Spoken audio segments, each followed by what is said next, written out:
En este video vamos a hablar del primer mecanismo de reacción que trataremos en este curso. Conocer los mecanismos de reacción a un químico le permite determinar cuáles son las condiciones óptimas para obtener determinado producto a partir de los reactivos que necesite para ello. En este caso vamos a ver la reacción de los alcanos con halógenos por un mecanismo que se llama mecanismo por radicales.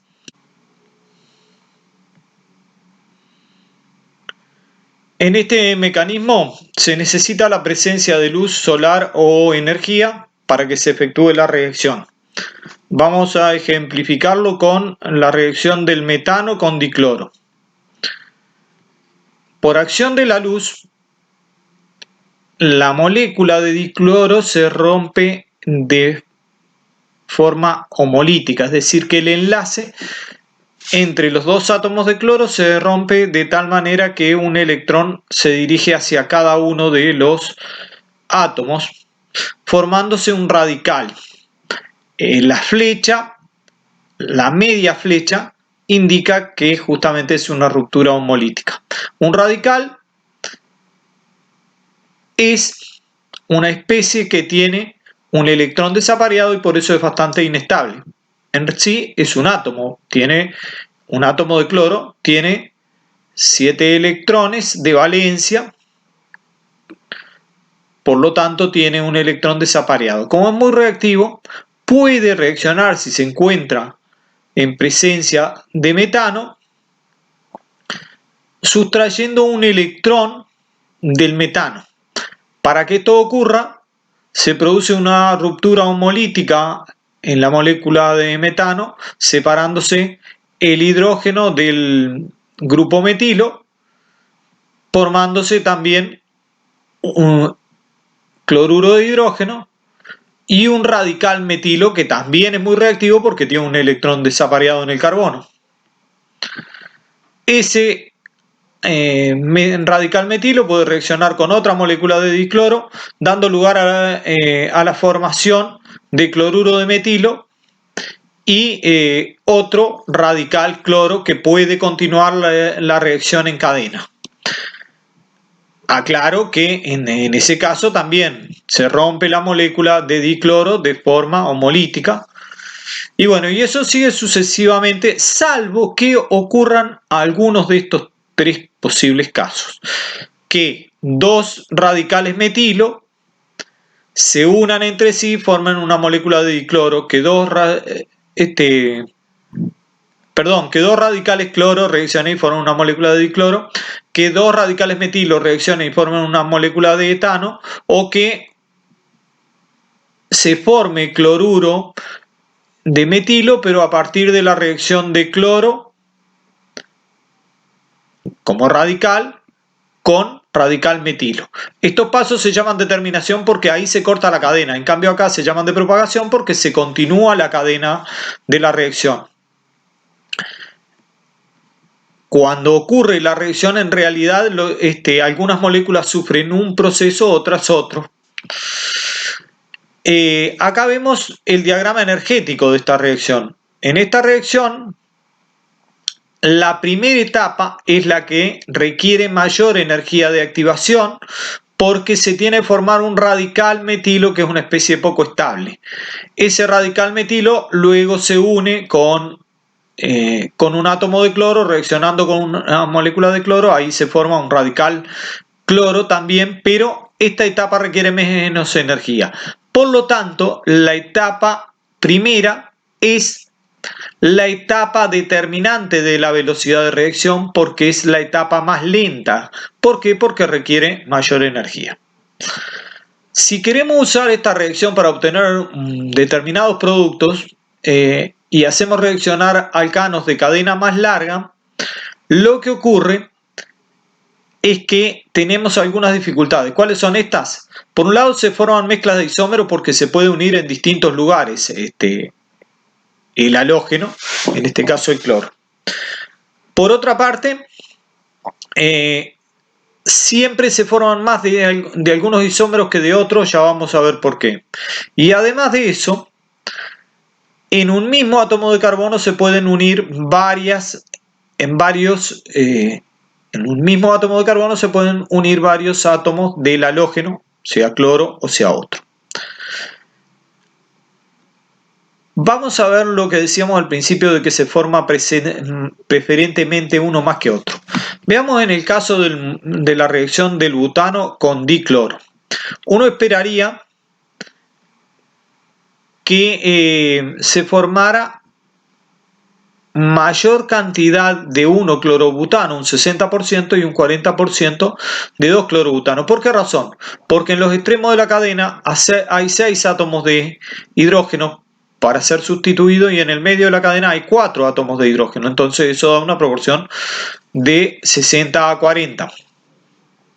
Sin embargo, se observa que experimentalmente se forma un 29% de 1-clorobutano y un 71% de 2-clorobutano.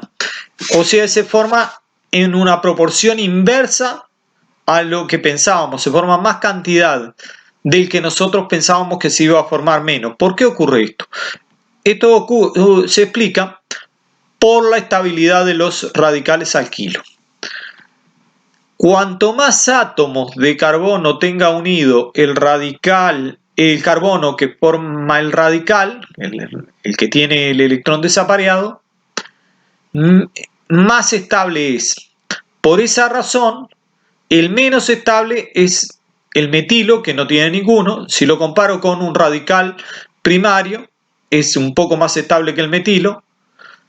Un radical secundario es más estable que un primario y un radical terciario es más estable que cualquiera de los otros. ¿Cómo se explica esto? ¿Por qué ocurre? Esto se puede explicar por un fenómeno que se llama hiperconjugación. La hiperconjugación, una manera de explicarla es aclarando esto. Primero que nada, debemos decir que el carbono en el que se forma el radical, que queda con el electrón desapareado, tiene hibridación sp2, o sea que queda un orbital p sin hibridar, y ese electrón que queda desapareado está en un orbital p. Si tiene un átomo de carbono vecino, ese átomo de carbono vecino que tiene, por ejemplo, en el caso que tenemos acá representado del etano, este sería el radical etilo. Acá hay orbitales sp3 con electrones que forman una zona de superposición con el orbital p del carbono que tiene un electrón, y de esa manera es como que contribuyen a estabilizarlo compartiendo en parte su electrón. Esto ocurre también en los carbocationes, como vamos a ver después en otros mecanismos, y ocurre con mayor intensidad porque en los carbocationes este orbital p está vacío, pero en los radicales tiene un electrón, por lo que se forma un sistema que tendría 3 electrones. Entonces, eso determina que la reacción con un radical primario requiera mayor energía de activación porque hay un solo carbono neutralizando ese orbital con un electrón vacío. En cambio, en un radical secundario hay 2 átomos de carbono con orbitales sp3 con electrones, y en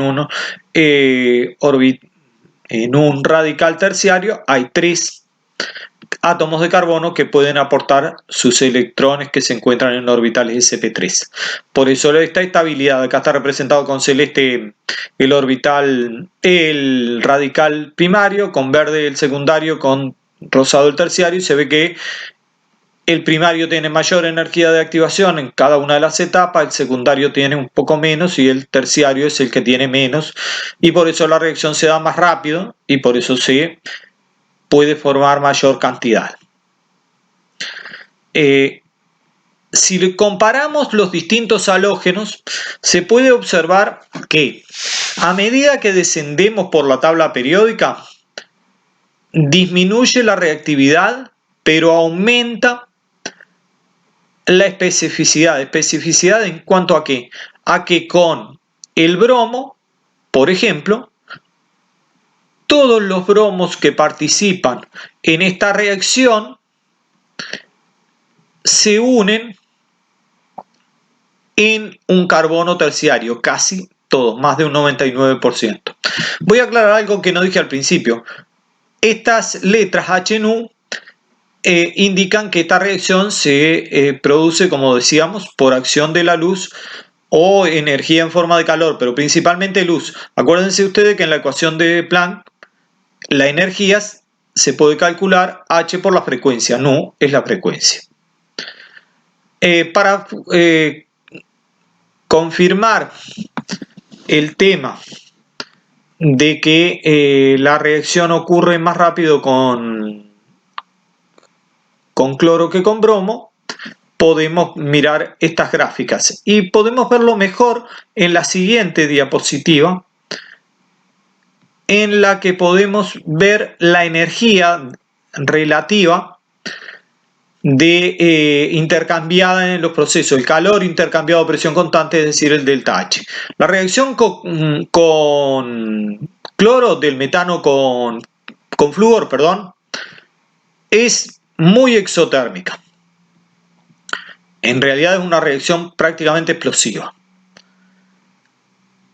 Con el cloro también es exotérmica, pero menos. Acá el delta H es 108 kJ por mol, acá es 24 kJ por mol.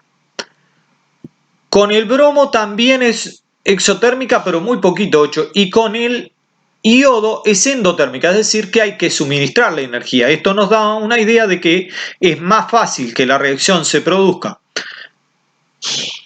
con cada uno de los halógenos que están más arriba en la tabla periódica. A medida que ascendemos por la tabla periódica en el grupo 7, aumenta la reactividad de los halógenos con los alcanos. Bien, y acá estaríamos terminando, nos falta ver la bibliografía.